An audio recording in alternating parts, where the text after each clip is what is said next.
Gagner à vendre son âme, partie 2. Chronique visuelle ou photographie du quotidien, l'idiot du village troque sa peau de chagrin contre un selfie bien placé. Si vous permettez, après vous, rien ne vous oblige, vous savez. Prenez place, je vous en prie, si vous insistez. Le cycle des civilités s'adonne à une discipline de fer pour atteindre les sommets de la révélation. Il y a certes quelques moments de relâchement, mais à un moment ou à un autre, le vernis craque. Les mauvaises vibrations s'infiltrent à travers les fissures et les interstices. Les ondes négatives bouchent la tuyauterie et corrodent les gaines de protection, envahissant l'ensemble du dispositif.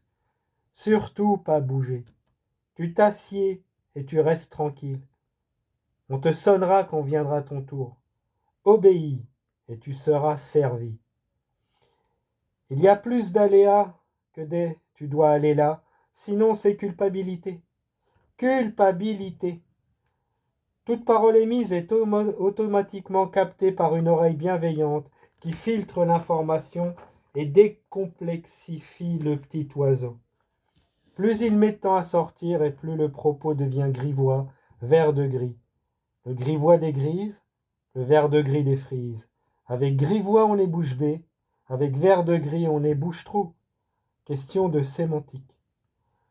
Quand le trou B, c'est cousu de fil blanc, le timbre reste sans voix, vierge de tampon, avant même de savoir voler.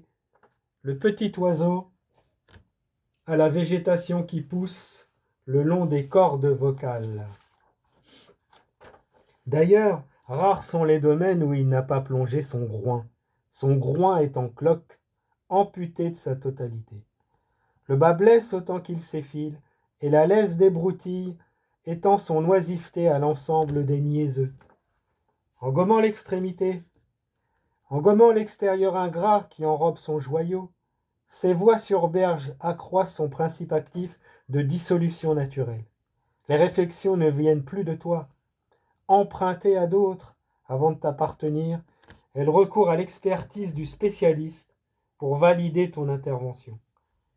Ne donnant pas de conseils, mais faisant des incitations, condamnant les prises de position en appliquant la politique du oui mais. Oui, je vous ai compris, mais ce n'est pas encore ça. Oui, je vous suis, mais c'est toujours pas ça. Oui, je suis tout oui, mais c'est jamais ça. L'allégeance puise son inspiration dans le recel des vox populi. En ton nom, la lignée des enzymes décérébrées s'octroie ton pouvoir de décision en tirant au clair ta version cryptée. Et l'art du secret, dévoilé, se hisse à hauteur d'homme pour explorer les racines de l'irrécupérable entendement, quand l'éternel tourment des extrêmes fragilités dessine son emprise comme on plaque une commémoration avant d'être cloîtré entre deux publicités. La scène est verticale, mais elle peut pivoter, redevenir horizontale, tout en s'appuyant sur un rééquilibrage des données, un empilement de solidarité, complémentaire, une montagne d'assiégés en insatisfaction permanente. D'un côté costume, cravate et nœud pape, de l'autre touffe de poils coiffée en brosse et chaîne de vélo autour du cou, double face mène la danse, valse et pogo. Voit une passion dévorante aux émanations qui s'échappent des lobes, son complexe lève tympan dynamise l'échange en lui donnant du peps. Lève, lève, lève ton tympan.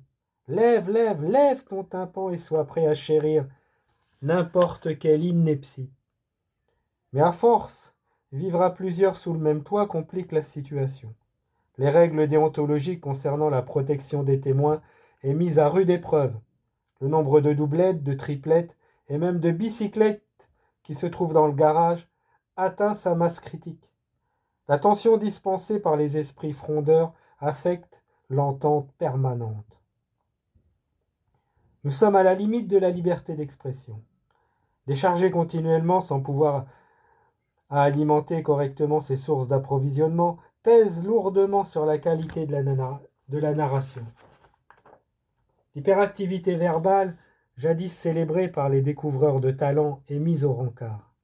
La mélopée des premiers temps n'atteignant plus les sommets désirés, la quiétude du champ est menacée. Continuellus interruptus en perd son latin. Par contre, ceux qui ont pris grec en troisième langue sont ravis. Athènes, Delphes, Thèbes et Sparte fleurissent sous les géloges. Avec de telles références, les fossoyeurs mènent leur carrière tambour battant. Les traces laissées dans l'histoire travaillent d'arrache-pied au polissage des replis.